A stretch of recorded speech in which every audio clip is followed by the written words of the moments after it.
Consejo de Derechos Humanos. El día de hoy nos encontramos con mi compañero Alberto. Hola Alberto, ¿cómo estás?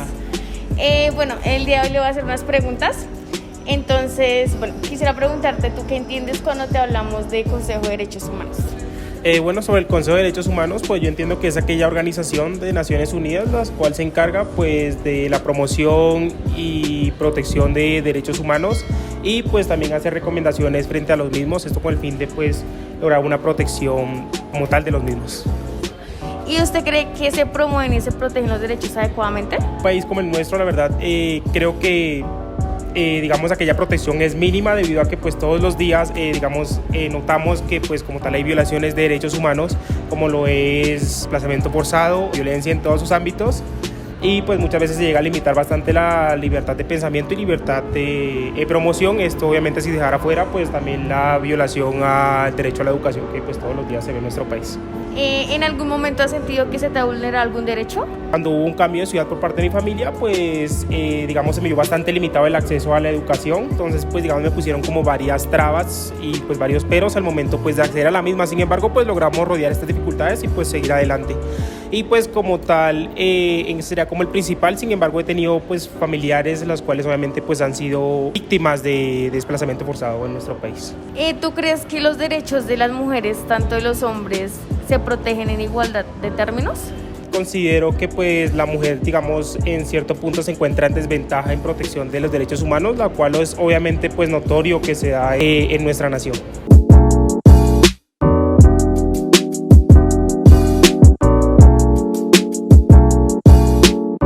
Me encuentro acá con mi compañera Victoria, a la cual le vamos a realizar unas preguntas.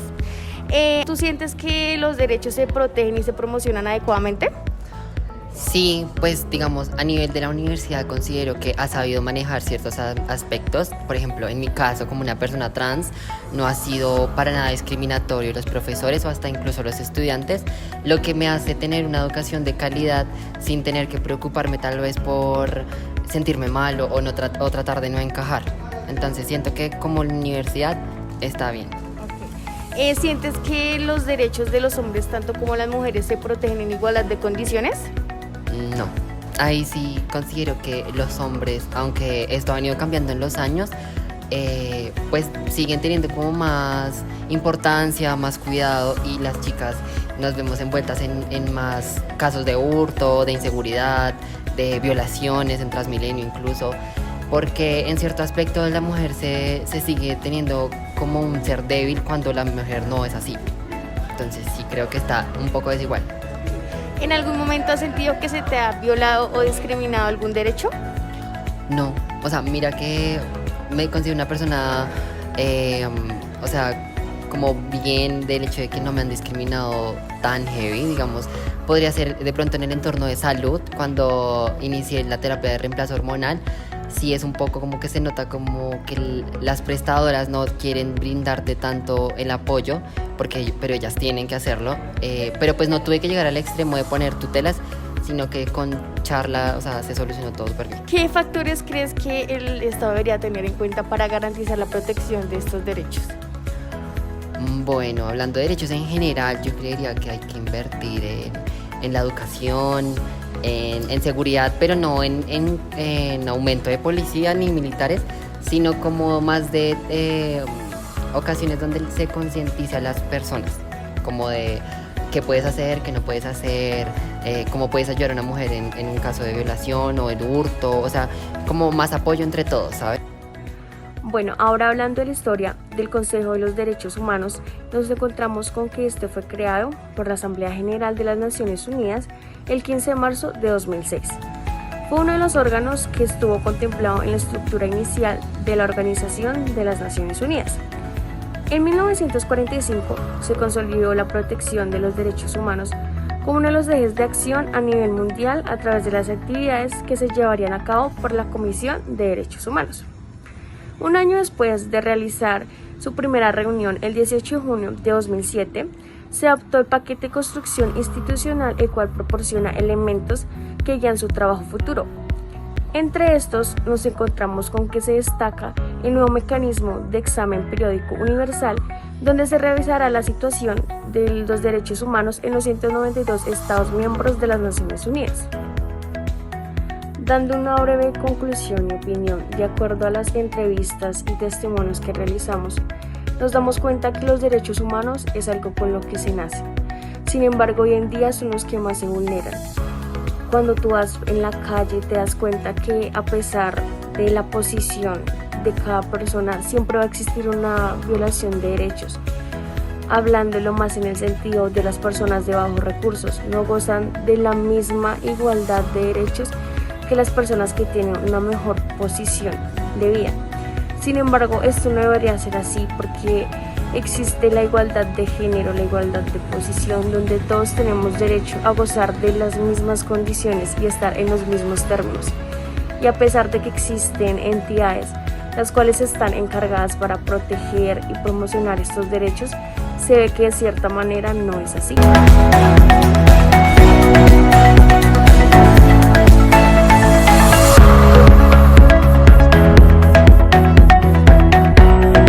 Bueno, muy buenas tardes. El día de hoy me encuentro acá con Carlos, quien es es un historiador de acá de la Plaza de Bolívar, para preguntarle unas cosas referentes a los derechos humanos.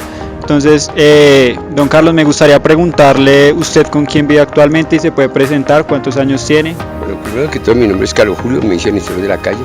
En este momento vivo solo, mi madre murió, estoy pagando una pieza, no tengo mujer ni hijos, porque me dedico al estudio y al conocimiento y sé y vivo de la historia. Me dice Carlos el historiador, fui reciclador, indigente, habitante de calle, drogadito, tuve un accidente, tengo que cargar la silla porque yo caminaba, pero puedo medio caminar. Ahora, debido a las circunstancias, yo todos los días leo 2 horas diarias, entonces conseguí un libro que se llama Obras completas de José Enrique Rodó, y ahí me empapo, y ese es el trabajo, darle orientación a los turistas que vienen, y ahí me gano el diario. Usted actualmente, ¿qué piensa respecto al tema de los derechos humanos acá en Colombia? ¿Crees que se están vulnerando de cierta forma? ¿El Estado se ha implementado varias políticas para cumplir esos derechos humanos? Mire, hablar de los derechos humanos son violables. En ningún país se cumplen los derechos humanos. Eso es hablar mediocremente y hablar que aquí no se respetan los derechos humanos. Desde que Uribe subió a la presidencia, él fue el padre del parlamentarismo. Uribe, el padre del parlamentarismo. Ahí se fortaleció el parlamentarismo, y cuando sube Uribe le da campo al parlamentarismo. Santos vende el país a la guerrilla, a las centrales obreras, asesina como a Pardo Jaramillo, una masacre en la Unión Patriótica, y a todos los líderes sindicales lo están asesinando. ¿Dónde están los derechos del pueblo? ¿Dónde están los derechos humanos cuando un indígena reclama por el hábitat de su pueblo y por la defensoría de las minas, esas minas que dañan la ecología del país y contaminan los ríos y envenenan todo el departamento con mercurio y todo? No hay derechos humanos aquí no existen los derechos humanos. Aquí tocas combatirlos y construirlos. De pronto, si de pronto se pudieran cumplir los derechos, espero una oportunidad con Petro. Pero para defender los derechos humanos hay que defender la palabra de los líderes sindicales, no más muerte a los líderes sindicales, porque Santos le entregó el país a la FARC, donde dijo que había una paz duradera, un terrorismo duradero, lo que hay.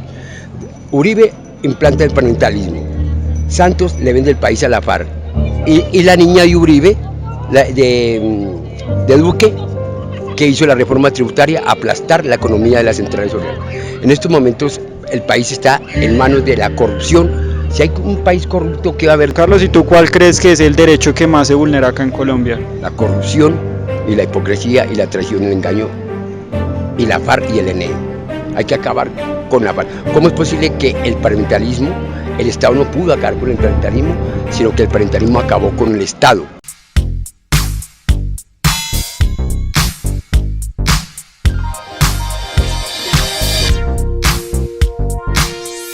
Bueno, muy buenas tardes. El día de hoy me encuentro aquí con Nailet. Nailet, me gustaría que por favor te presentaras, me dijeras hace cuánto estás acá en Colombia y con quién te encuentras residiendo actualmente. Ok, mi nombre es Nailet Vázquez, actualmente tengo 5 años acá en Colombia y vivo obviamente con mi familia, mi esposa y mi hija. ¿Y por qué decidiste emigrar de Venezuela a Colombia? Por la situación económica que se presenta en mi país y por la calidad de vida que le quiero otorgar a mí. ¿Alguna vez has llegado a ser discriminada por el hecho de que eres de otro país? Pues gracias a Dios no. No he tenido ese percance con otras personas de acá, pero gracias a Dios con las que me he encontrado han sido muy, muy buena gente. Y durante tu permanencia acá en Colombia, ¿has sentido que de pronto te han vulnerado algún tipo de derecho, como el acceso, digamos, a la salud, a la educación, algún tipo de derecho que tú creas que se haya visto vulnerado de alguna forma? Sí, pues la salud o la educación no, pero sí, no sé si eso entra en eso, pero quise abrir una cuenta bancaria y no me dejaron. Yo tengo visa de residente, cédula de extranjería colombiana, estoy al día con todos mis papeles, con todos mis registros, mi hijo, mi esposo, todos, pero a mí no me dejaron. No me dejaron abrir mi cuenta bancaria, me pidieron el RUT, creo que se piden acá, ya yo lo tengo. Ah, ok, o sea, ya más o menos tienes regularizada tu situación acá en Colombia, ¿verdad? Sí, claro, yo obviamente no iba a salir de mi país, así como sin tener ningún papel, porque pues eso me iba a perjudicar a mí y a mi familia. Entonces, por lo tanto, yo decidí sacar todos mis papeles. Cuando yo pasé Colombia, ya yo tenía mi visa, tenía todo, y yo llegué acá legal, completamente legal.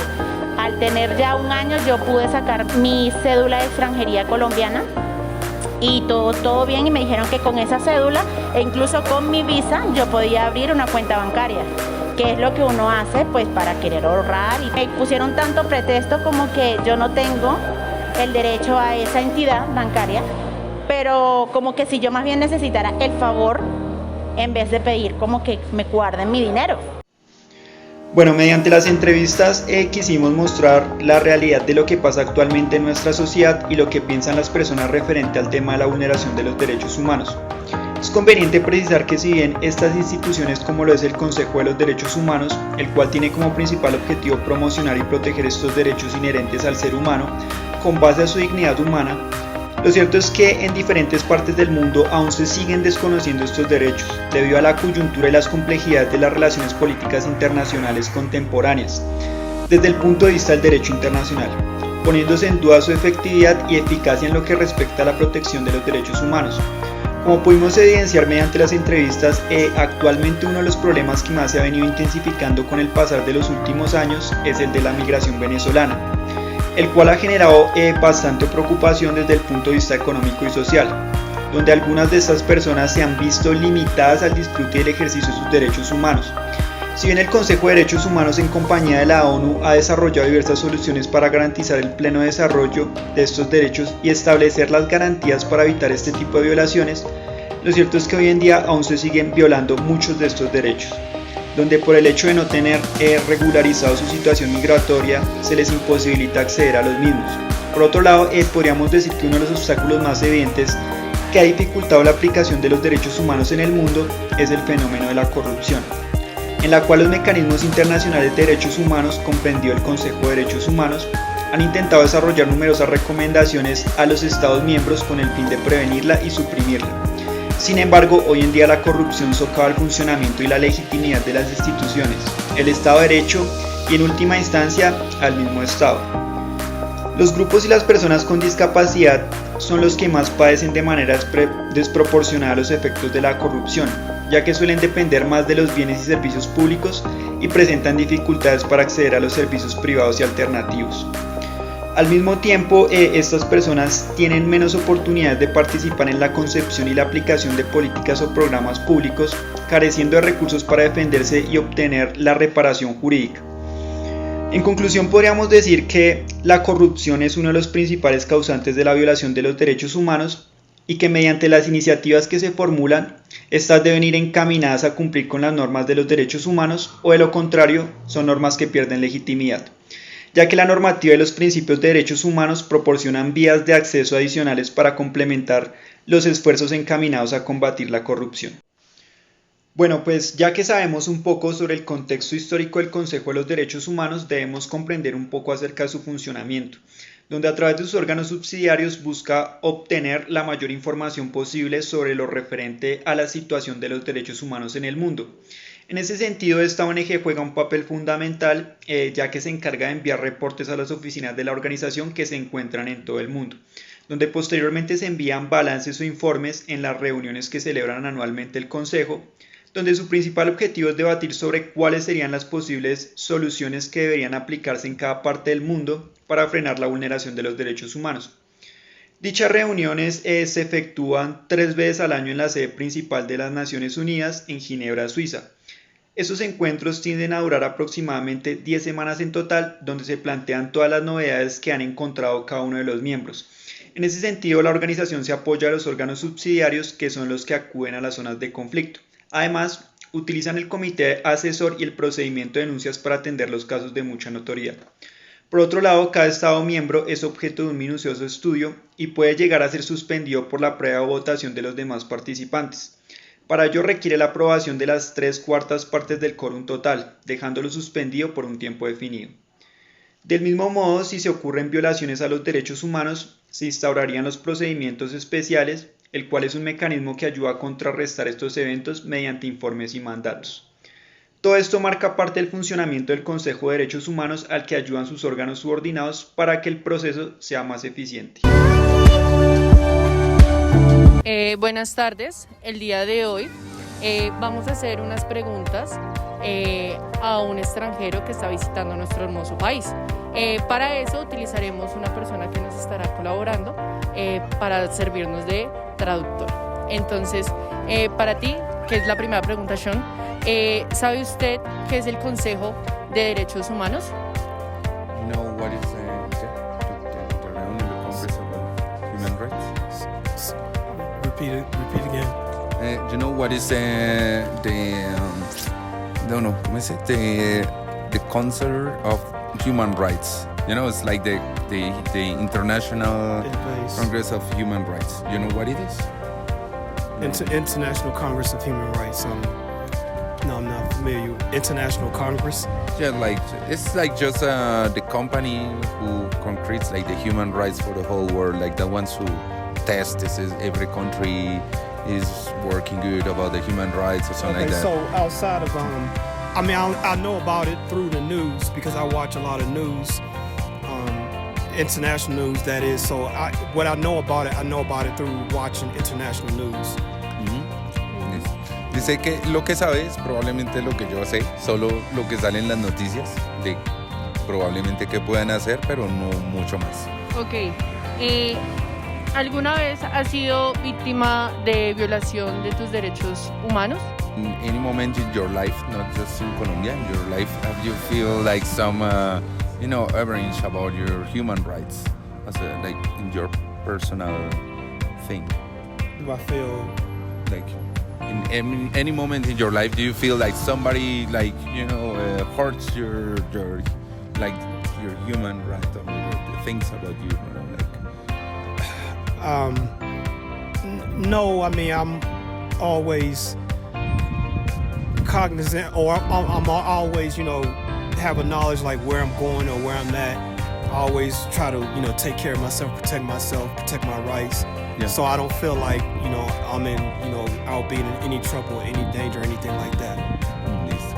Se dice que nunca hasta ahora se ha sentido que algo como tan fuerte como para sentirse violentado. ¿Considera que el Estado ha protegido sus derechos humanos a lo largo de su vida? ¿Como en este país? Sí, en el país de él. And did you consider that your country is good taking care about the human rights of the people inside, like the My country, United States. Your own Okay. personal citizen. Okay, so I'm from the United States. As far as human rights concerned in the United States, I feel like right now the country is doing everything they can to correct the things that they've done wrong in the past. And I feel like the country is at a better standing now for human rights than in the past. In the past, the United States have, not a good past, but now in this day and age, they're doing everything to correct it. So it's not perfect. Everything is not perfect. United States, But Estados Unidos no es perfecto, but they're working They're trying. to fix everything. Yeah. And it's with all of us. Yeah, I think the same. Afro-Americano, Latinos, Indigenos, Asianos, todos. Todos. Sí. Good. Bueno, él dice que Estados Unidos, él considera que Estados Unidos no ha sido un país perfecto en su forma de obrar, pero que se ve que en la última época se está preocupando mucho más por eso, y eso también es como un camino de sociedad, ¿no? Que también nosotros estamos viviendo. Entonces como que es un cambio y un camino de sociedad cambiante, entonces él siente que aunque las cosas no hayan sido perfectas antes, ahora están mejor que antes y aparentemente está más preocupado por esos temas ahora. Buenos días, el día de hoy nos encontramos con la señora María Eugenia. Ella es una lideresa social y adicional a eso es la directora de la Corporación Mujer Sigue Mis Pasos. Buenos días, señora María Eugenia, ¿cómo se encuentra el día de hoy? Buenos días, pues muy bien, contenta y feliz de estar compartiendo este espacio. Para mí también es un gusto estar compartiendo este espacio, además es un proyecto muy bonito. El día de hoy, señora María Eugenia, le hace unas preguntas súper rápidas relacionadas con los derechos humanos y que, pues, qué mejor para hablar de eso que usted, que es una líder social y ha vivido en carne propia todas las situaciones que presenta el país. Señora María Eugenia, discúlpeme, ¿usted sabe qué es el Consejo de Derechos Humanos? Bueno, el Consejo de Derechos Humanos entiendo que es un espacio internacional que se constituye a través de las instancias internacionales como Naciones Unidas. Sí, señora, es correcto, efectivamente es así. Quisiera preguntarle, ¿usted considera que como mujer, como lideresa social, de pronto el Estado, la sociedad le ha fallado al momento de vulnerar sus derechos? Y si ha sido así, ¿en qué espacios o en qué momentos han sido vulnerados sus derechos? Bueno, yo quiero empezar diciendo que ejercer la labor de derechos humanos en este país, en un contexto de violencia sociopolítica, pero sobre todo por mi condición de mujer, donde aún persiste el machismo, para mí ha sido mucho más difícil porque primero es una labor que genera muchos riesgos por las razones que he dicho, pero además por el hecho de ser mujer, porque pues esta es una labor que no se reconoce sobre todo en las mujeres. Entonces los ataques que he recibido han sido mucho más fuertes por el hecho de ser mujer y por ser defensora de derechos humanos. Creo que el Estado se ha quedado corto en protegernos, porque si bien es cierto hay unos actores armados y hay como toda una estructura también en el mismo Estado de oponerse a nuestra labor, a que denunciemos, a que acompañemos, a que defendamos la vida, a que defendamos incluso el universo, porque este planeta también está en vía de extinción y creo que también es sujeto de derechos.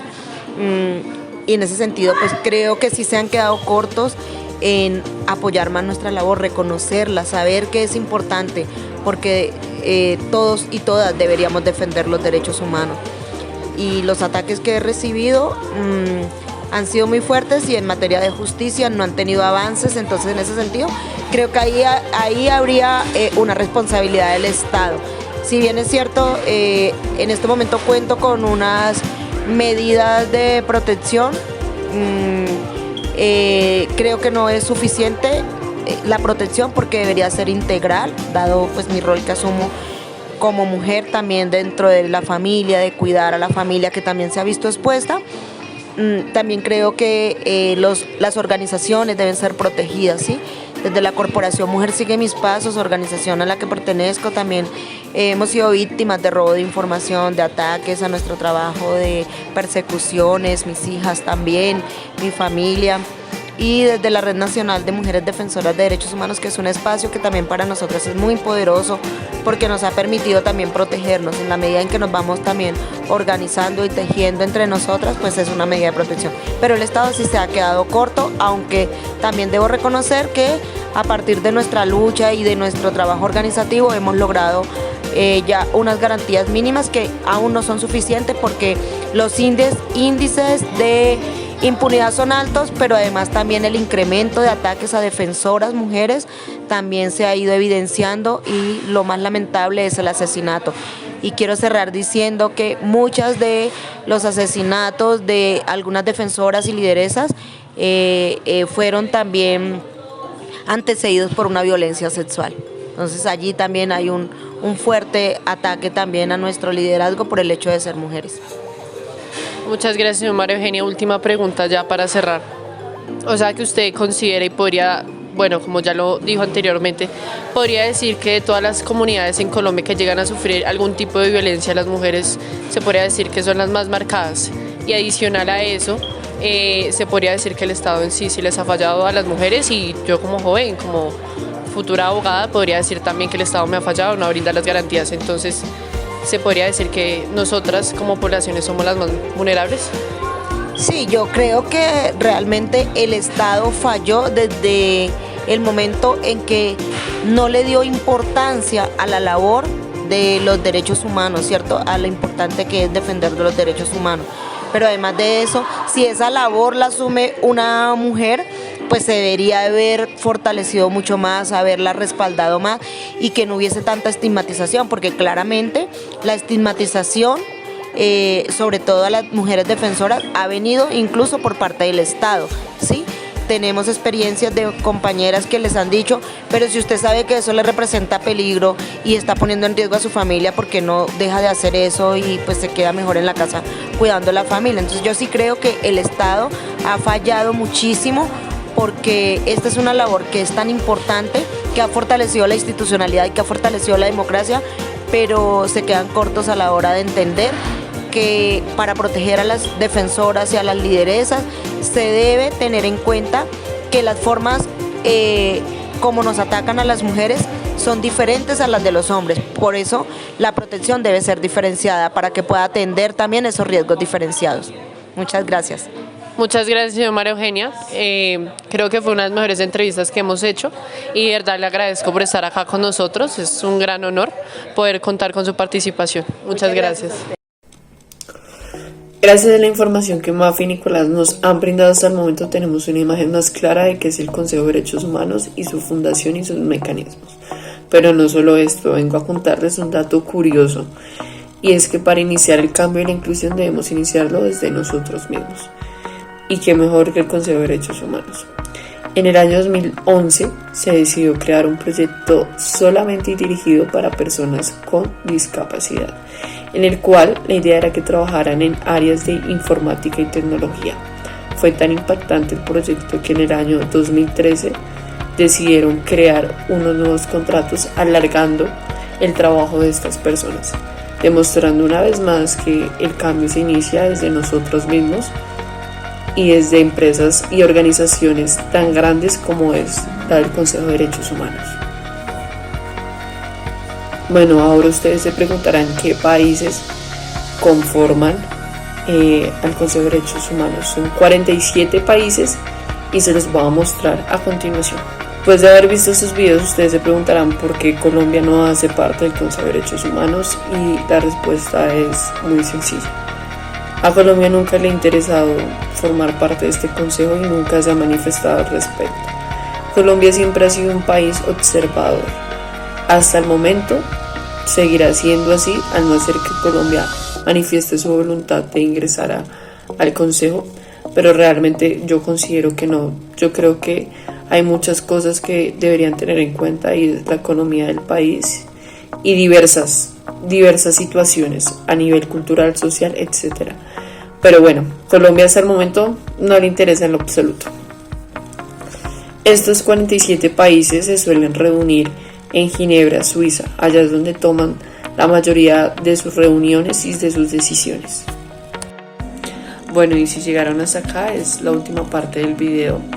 Y mi análisis y mi conclusión sobre todas las entrevistas que pudimos hacer es que se logra evidenciar una gran diferencia entre todas las personas, pero en especial mis dos entrevistas fueron demasiado